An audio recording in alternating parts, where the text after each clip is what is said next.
2, 3년 전에 제가 막 골드 얘기할 때는 아무도 그런 얘기 안 했는데 요즘에는 이렇게 보면 해외 분석가들도 무조건 1순위가 금이더라고요. 우리나라 골드 시장에 품귀 현상 벌어지고 막 뉴스에 나오잖아요. 뭐 금은방에 금이 없다 막 이럴 때가 경험적으로는 항상 단기 고점이었거든요. 우리나라 사람들이 이렇게 열광할 때. 일단은 투자자산 매력도 먼저 살펴볼 건데요. 지난달 말 기준이죠. 말 기준으로 봤을 때 미국 증시는 42에서 39점 좀 떨어졌고요. 떨어진 이유는 전반적으로 주가가 좀 많이 올라가지고 밸류에이션이 좀 더 비싸진 거죠. 비싸지니까 이제 원래 비싸질수록 매력은 떨어지는 거거든요. 그래서 미국 증시는 현재 이제 점수 자체도 50점 미만이지만 이제 주가가 올라가면서 투자 매력도는 좀 떨어지고 있습니다. 그 다음에 한국 증시도 약간 떨어졌고요. 주가가 올라서 그런 거고요. 그 다음에 채권 같은 경우는 장기 채권 같은 경우는 50점이 넘었습니다. 요거는 전반적으로 이제 밸류에이션은 적정 수준이거든요. 지금 현재 미국의 장기 채권 금리가 10년물 기준으로 4% 정도 되는데 요 정도가 사실은 페어 밸류 정도 돼요. 그러니까 적정 금리 정도 수준 되는데 물가나 인플레나 이런 걸 감안했을 때 그 정도 되는데 기술적으로 되게 좋아졌어요. 기술적으로 중기 추세가 상승 추세 돌아서면서 기술적 점수가 좀 올라가면서 투자 매력도가 좀 증가했다고 볼 수 있고요. 근데 길게 보면 저희는 뷰가 미국의 인플레이션이 이제 다시 점화될 거다라고 보고 있는 입장이거든요. 그래서 장기 금리가 지금 4% 적정 수준이지만 적정 수준에서 좀 높은 수준, 그러니까 한 5, 6% 정도 수준, 10년물 기준으로 그 정도까지도 좀 한번 올라가는 거 아닌가 이렇게 전망을 하고 있는 입장이에요. 그러니까 지금 이제 채권이 50점이 넘긴 했지만 요게 한 8, 90점 정도 왔을 때 그때 투자하시는 게 맞는 것 같다. 그래 아직까지는 장기 채권에 대해서는 좀 저희는 보수적으로 입장 가지고 있고 저희 펀드에서도 채권 전체 100이라면 투자하는 게 100이라면 장기 채권은 한 12에서 20 정도밖에 투자를 안 하고 있거든요. 그러니까 나머지는 다 만기가 짧은 단기 채권 위주로 투자를 하고 있기 때문에 장기 채권에 대해서는 아직도 보수적인 뷰를 가지고 있다 이렇게 이해해 주시면 될 것 같고요. 에너지는 지난달이나 지지난달이나 비슷하게 이제 유지가 됐고요. 투자 매력도는 현재 에너지에 대해서는 WTI 기준으로 한 62불, 60불대 초반에서 왔다 갔다 하고 있는데 밸류에이션 상으로는 거의 바닥이라고 볼 수 있고요. 지금 상황이 되게 안 좋잖아요. 중동 쪽에서, 그러니까 사우디가 계속 증산을 하고 있고, 여러 가지 아시아나 신흥국 쪽의 경기도 안 좋고, 그러니까 유가가 강하기가 어려운 상황이죠. 그러니까 그럼에도 불구하고 지금 60불대는 지키고 있거든요. 그래서 이게 밸류에이션이 낮아서 그래요. 지금 워낙 저평가된 가격대라서 그런 거고요. 모든 자산 가격은 싼 게 가장 큰 호재입니다. 그래서 저희는 에너지에 대해서는 이제 장기적으로 봤을 때 좋게 보고 있고요. 금에 대해서는 이제 조금 정리해서, 그러니까 4,000불 거의 다 왔잖아요. 거의 다 왔으니까 여기서부터 이제 4,000불 넘어서 이제 버블이 붙을 수도 있죠.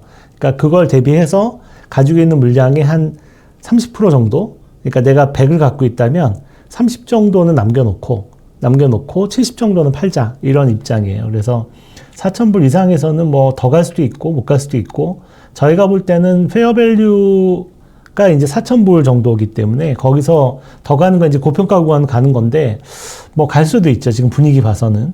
근데 70년대 초반에 그때 금태환 중지하고 나서 금이 막 폭등했을 때 그때가 버블이었거든요.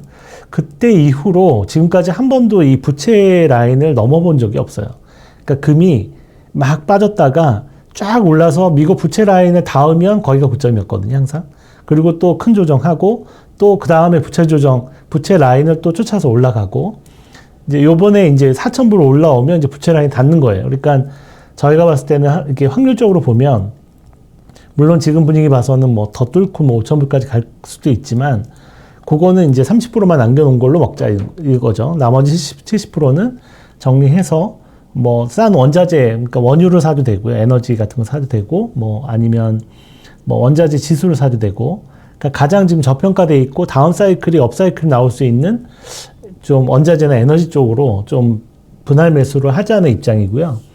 그 다음에 금에 대해서는 30%는 그냥 끝까지 가져가 보자 이러한 거고, 그 다음에 금 현물을 가지고 있는 분들이 좀 있어요. 그 골드바 있잖아요. 그런 거 가지고 계신 분은 그냥 쭉 묻어두시면 돼요.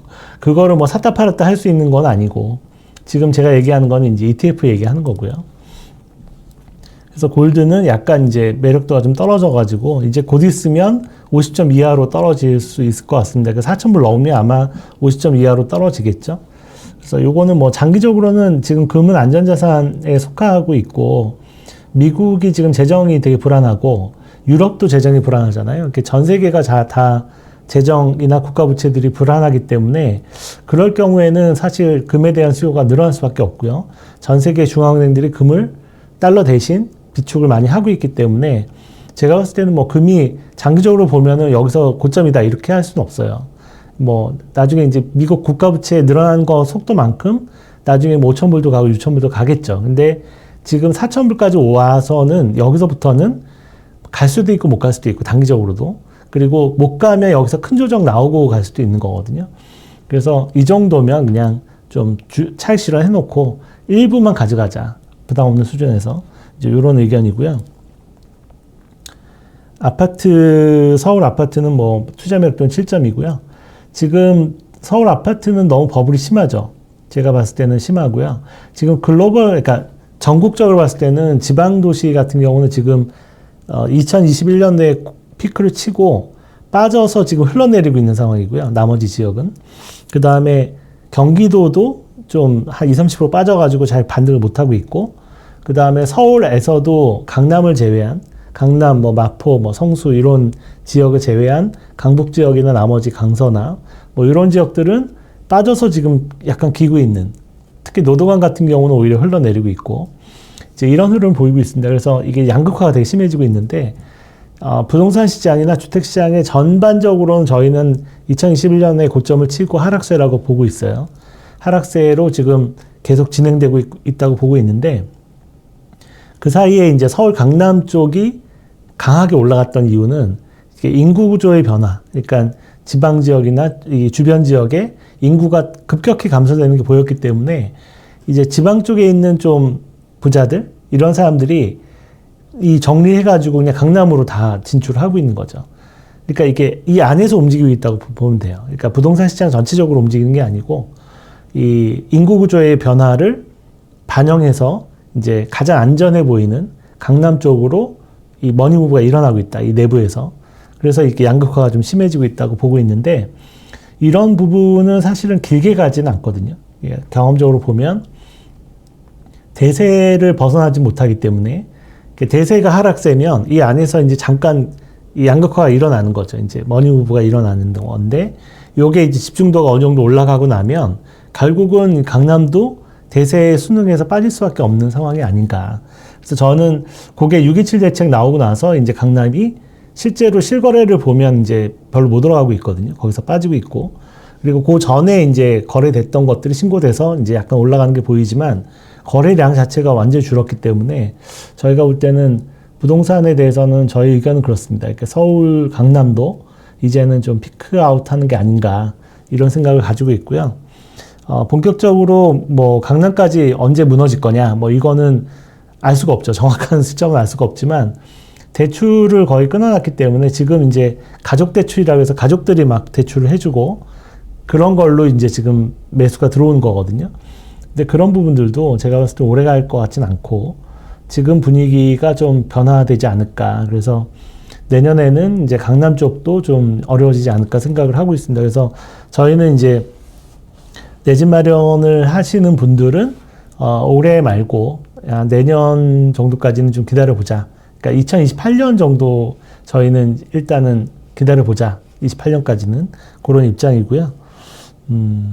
그렇습니다. 투자 목적으로 부동산 하는 거는 이제 장기적으로 좀 그런 시대는 지나가지 않았나, 이런 생각을 가지고 있습니다. 특히 뭐 상업용 빌딩이나 뭐 상가나 뭐 이런 쪽 투자는 안 하시는 게 좋을 것 같고, 주택도 투자 목적으로 사는 거는 이제는 좀 시대가 지난 게 아닌가, 이런 생각을 가지고 있습니다. 마지막으로 이제 에너지하고 골드 쪽을 좀 다뤄볼 건데, 유가는 지금 뭐 별로 이렇게 크게 움직이진 않고 있어요. 국제 유가는 62불, 63불 왔다 갔다 하고 있고요. 지금 유가에 대해서는 장기적으로 저평가, 지금은 저점이라고 보는데 이게 올라갈 만한 모멘텀은 뭐가 있을 거냐. 결국은 경기 침체가 오면은 좀 올라가기 힘들 거 아니에요. 그러니까 결국은 미국의 셰일 오일 생산량이 줄어들기 시작하면 올라갈 거다라고 보는 거거든요. 수급상으로. 근데 이제 그 시점은 제가 봤을 때는 지금 유가는 저평가되어 있고요. 요거거든요. 미국의 석유 생산량이 지금 둔화되고 있어요. 이렇게 올라가다가 이렇게 둔화되고 있는데 요게 이렇게 내려오면 이렇게 감소하기 시작하면 유가는 올라가거든요. 미국이 지금 굉장히 중요해요. 미국이 셰일이 저유가 때문에 이제 결국은 급날이 오거든요. 그러니까 유가가 계속 낮게 유지가 되면 셰일 업체들이 수익을 못 내요. 그러니까 지금 뭐 원가가 높은 업체들부터 망하거든요. 그러면 망하면 이제 닫는 거죠. 유정을. 닫으면 이렇게 생산량이 줄기 시작해요. 이렇게 주는 타이밍이 오면 그때 이제 유가는 쫙 올라가는 거죠. 그래서 수급상으로 올라가는 거니까 이건. 그래서 요 타이밍이 지금 봐서는 이렇게 기울기가 점점 줄고 있거든요. 그래서 요게 한번 내려오는 게 내년 정도는 내려오지 않을까? 이런 생각이 들어요. 내년에는 내려오지 않을까 생각이 들어서 작년 올해 뭐 최근 몇 년 동안은 금이 가장 원자재 내에서는 좋은 시세를 보였다면 내년서부터는 금보다는 에너지 쪽이 좀 괜찮지 않을까. 이런 지표들을 봤을 때는 워낙 저평가되어 있고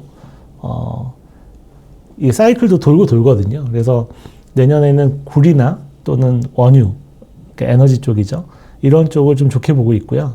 금에 대해서는 지금 저희 가치평가지수 밸류에이션상으로 여기까지 올라왔거든요. 고평가 수준이죠. 고평가 라인까지 올라온 거고요.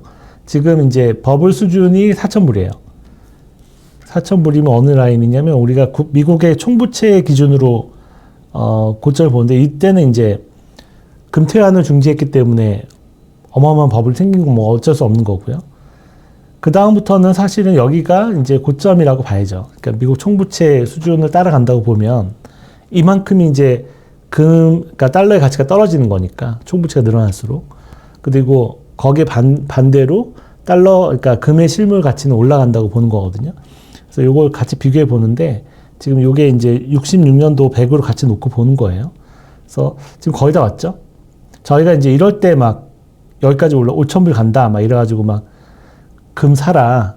달러도 좋고 금도 좋으니까 금 사면 달러로 사는 거니까 요럴 때 막 얘기를 많이 했어요. 5,000불 간다 이럴 때는 다들 안 믿죠. 그때 막 2,000불 초반 뭐 1,800, 1,900불 막 이럴 때였는데 근데 이제 결국 그날이 온 거예요. 4,000불까지 왔으니까 거의.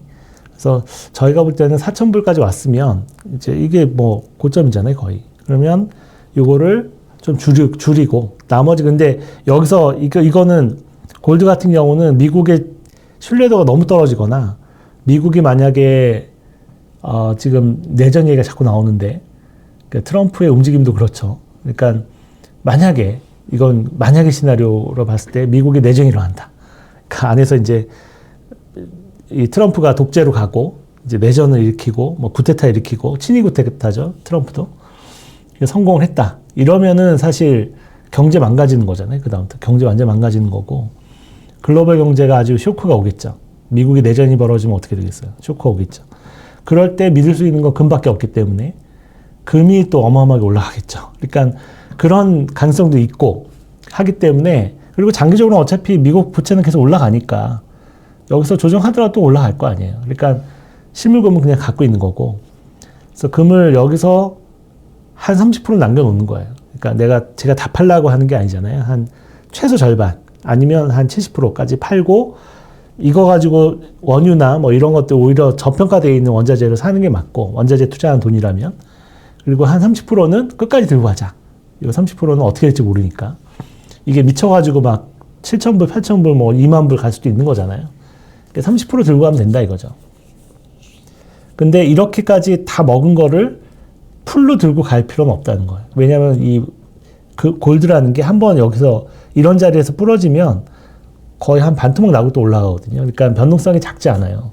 작지 않기 때문에 이럴 때는 뭐 굉장히 오랫동안 또 빠졌잖아요. 이건 어쩔 수 없는 거였고 요 정도 조정이 나온다고 보는 건데 이거 견디기 쉽지 않아요. 다 들고 있으면. 그러니까는 어제 차익 실현해놓고 30% 들고 있으면 이런 조정 오면 땡큐 하고 더 사면 되잖아요. 팔아놨던 거 다시 사면 되니까. 그래서 이렇게 좀 여유 있게 투자를 하는 게 장기적으로 항상 수익이 많다. 그러니까 지금 최근에 보면은 막 우리나라 골드 시장에 김치 프리미엄 붙고 막 이러잖아요. 막 품귀 현상 벌어지고 막 뉴스에 나오잖아요. 막 뭐 금은방에 금이 없다 막 이럴 때가 제가 봤을 때는 경험적으로는 항상 단기 고점이었거든요. 우리나라 사람들이 이렇게 열광할 때. 그래서 저는 그런 유포리아 단계가 거의 오고 있다고 봐요. 그러니까 해외 전문가들도 다 금 추천하고 있고, 그러니까 이전에 한 2, 3년 전에 제가 막 골드 얘기할 때는 아무도 그런 얘기 안 했는데 요즘에는 이렇게 보면 해외 분석가들도 무조건 1순위가 금이더라고요. 골드 추천하더라고요. 나스닥, AI, 뭐 엔비디아보다 금을 먼저 추천을 하더라고요. 더 확신을 가지고. 그래서 그런 어떤 분위기를 봤을 때는 거의 단기 피크가 아닐까. 그래서 이런 지표상으로도 저희가 볼 때는 4,000불이면 좀 이제 여기서부터는 버블이니까. 그러니까 이 정도 뭐 다양하게 생각했을 때 판단한 거예요. 그러니까 저희가 맞을지 틀릴지는 모르죠. 여기서 그냥 쉬지 않고 막 5,000불 갈 수도 있는 거니까. 하지만 이 정도 한 70% 정도, 최소 50% 정도는 차익 실현하는 게 맞지 않나 이렇게 생각을 하고 있습니다.